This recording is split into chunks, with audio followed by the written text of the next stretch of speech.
Hello guys, good morning. আমরা যাব পাহাড়ে ঘুরতে, বরফে ঢাকা।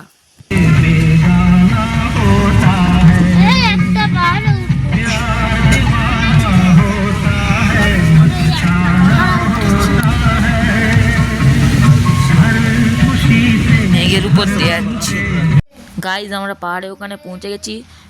এবার আমরা আস্তে আস্তে পাহাড়ে উঠছি।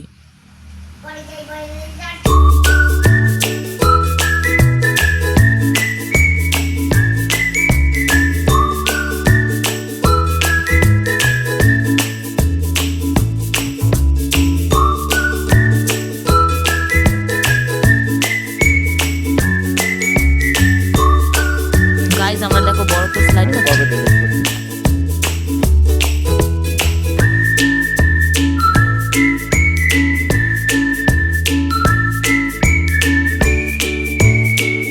গাইস এত পরিমাণে তুষারপাত হচ্ছে যে